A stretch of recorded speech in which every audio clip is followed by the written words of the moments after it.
Okay, so I'm going to stay here with you for a second to introduce Annie Phillips, who is a curator of the art gallery at ETHDenver.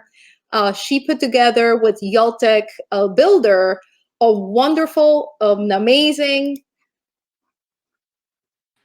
jaw-dropping, oh, I thought I went away, jaw-dropping work. Hi, Annie, welcome. How are you? Hi, good. How are you?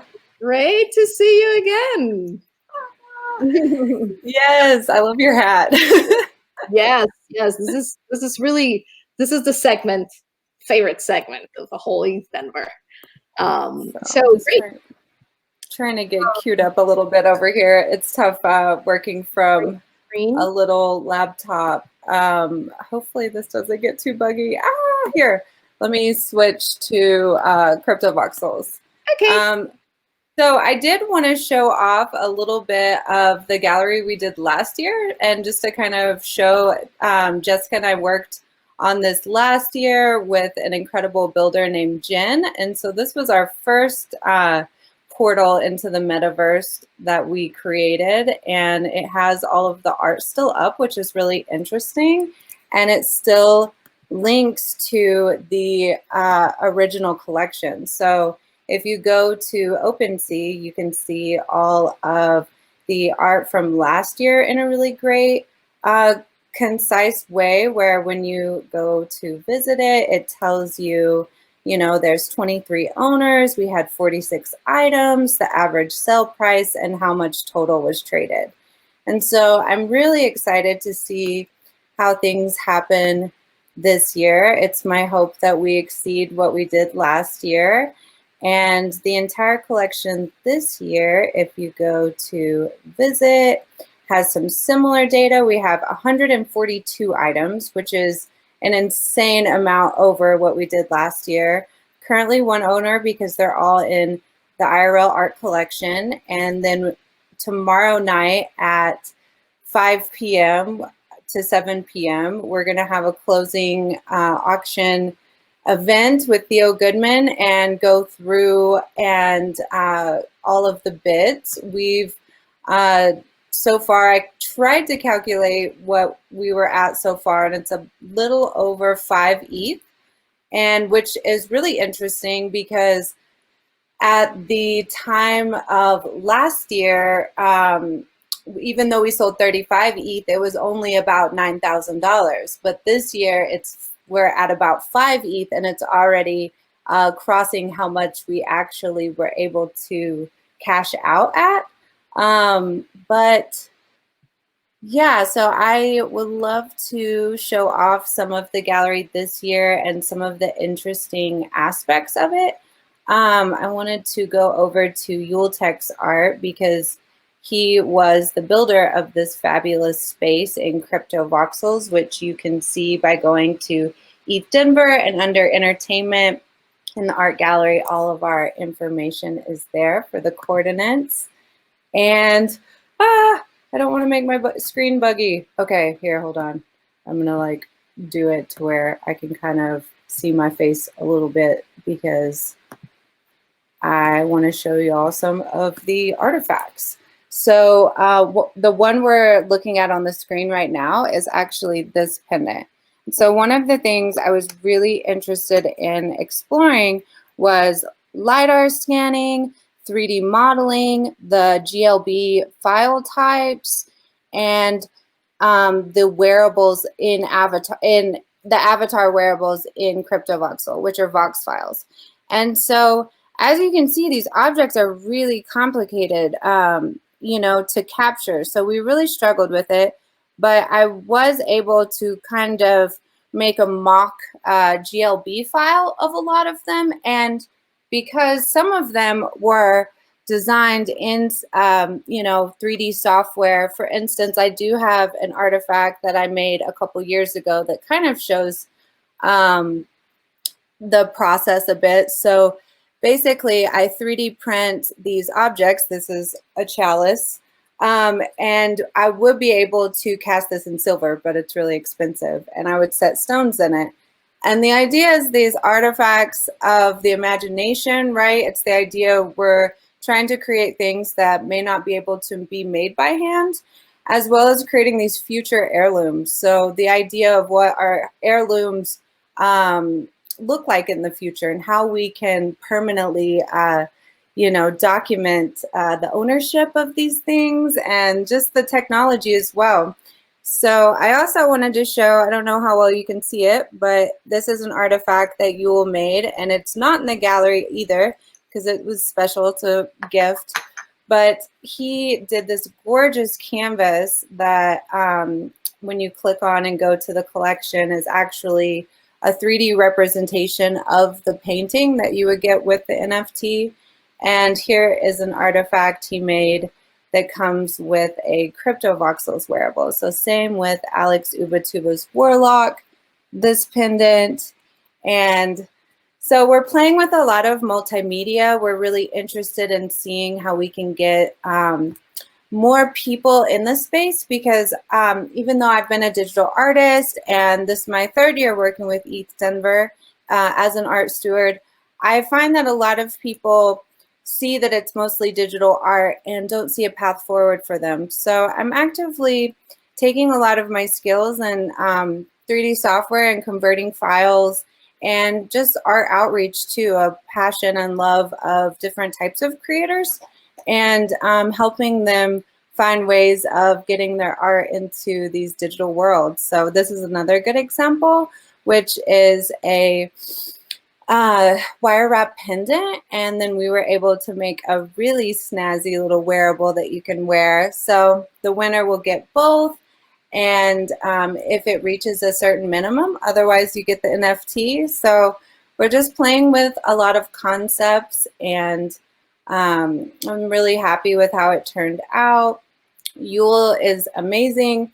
He actually has a lot of experience building in Minecraft, and I'll go ahead and go over to Gallery 3 as well because one of the other things, where I think I mostly was interested in file types and 3D objects, wearables, kinds of this tangible intersection between tangible and physical this year, but we were able to reach out to an award-winning Minecraft artist named Eric Pham who gave us this gorgeous file which converted perfectly because Minecraft and Crypto Voxels both use Vox files.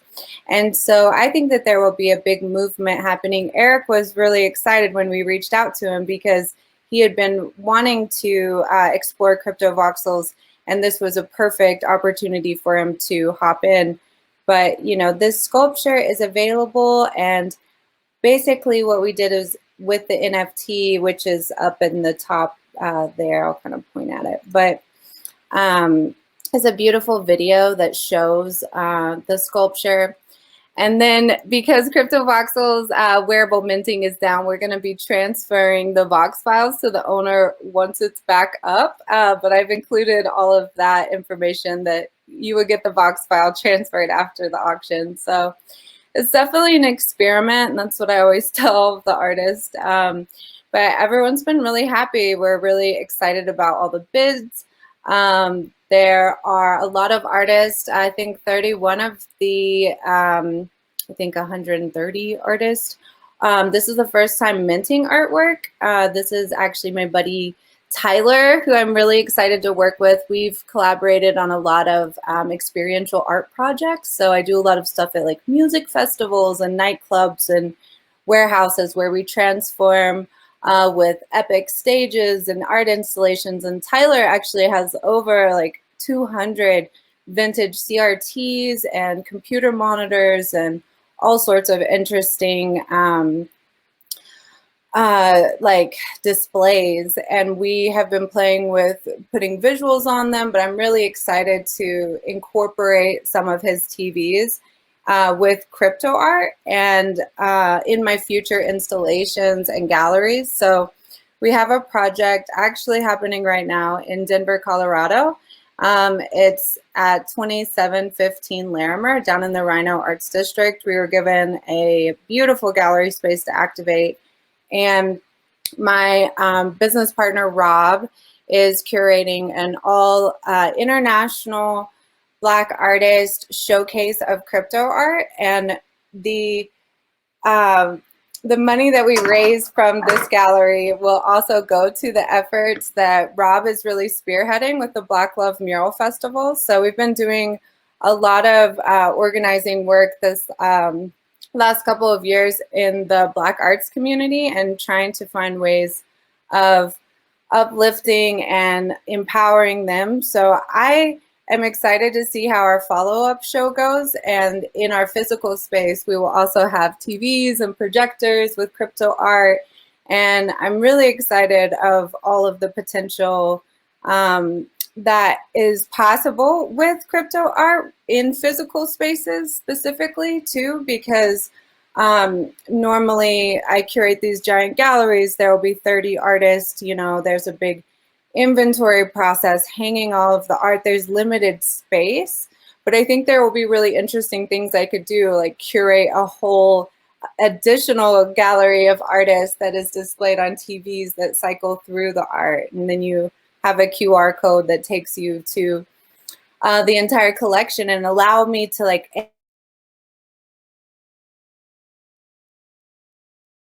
excited about continuing to see what's possible. I've been incubating a lot of ideas this week and really enjoying all of the conversations around social tokens and DAOs. And I think that I'm really excited to see what ETHDenver looks like for us this next year, because we were already able to do so much more than what we did last year. And that's just because of the growth that's happened in the space. So with GLBs, MP4s, right? Audio wasn't possible last year.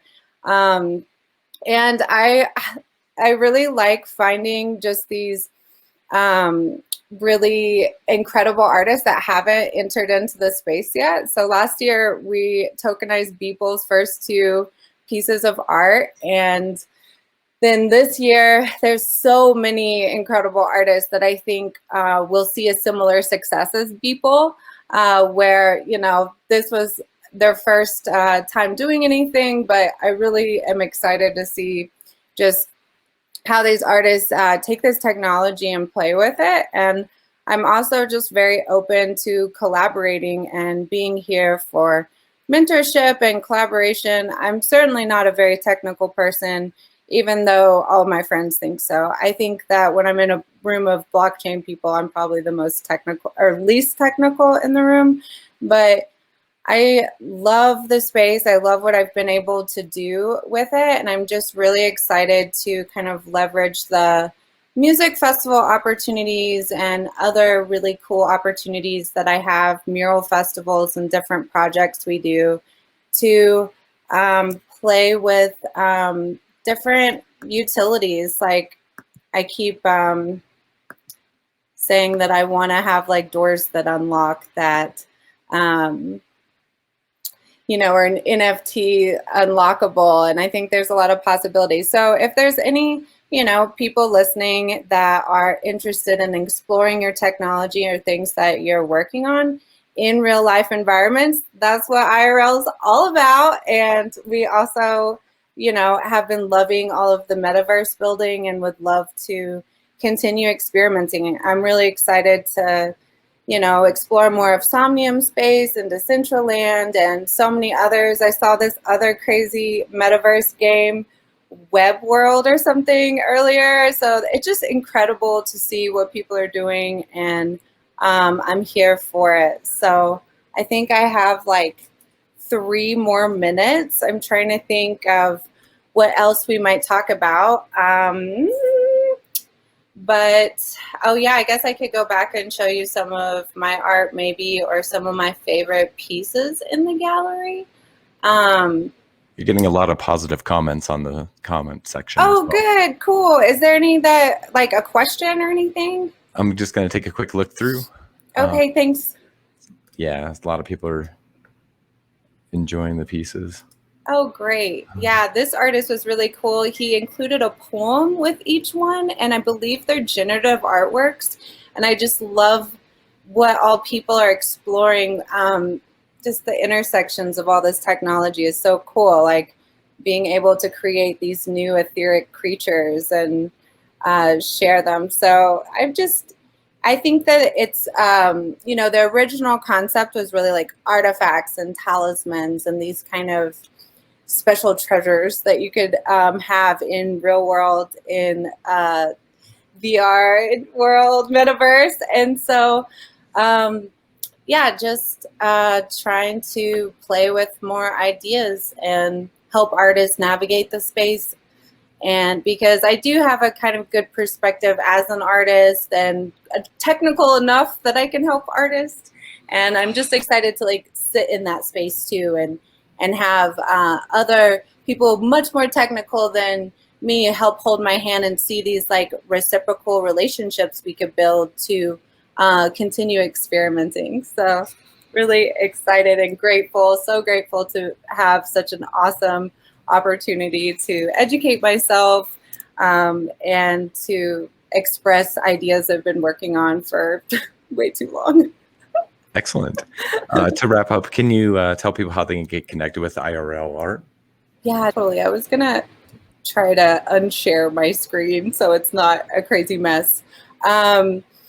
But IRL art is on Instagram, Twitter. I think all of our links should be on ETHDenver.com underneath entertainment in the art gallery section. So thank you so much for having me. And yeah. All right. Thank you very much. Thanks for that presentation. Thank you. Congratulations. Yeah. Like, I was thinking about the wearables at the virtual castle. You know, there's like a whole wearables now when you're in the virtual space. You get to spunk it up. Oh my gosh, my favorite thing has just been all of the crazy like characters and crypto voxels that have come through. Some of the artists that are in the gallery have the like most tricked out outfits, and it's just hilarious. There was a guy with like a pet snail and a pet rat like walking around the other day. It was crazy. And it always cracks me up. I honestly, if the wearable minting hasn't been down, I would have had a way more tricked out avatar, but they've been upgrading it. So that's very cool, Annie. Well, and for those of you who are in the castle, go to the makerspace. The art gallery has a booth with all the information for people who are asking where to find Annie or where to find IRL. You will find it also there. Yeah, and I'll hop into the virtual castle after this and hang out and chat if anybody wants to get a virtual beer together. Yeah, that sounds great. Awesome. All right, take care. All right, you too.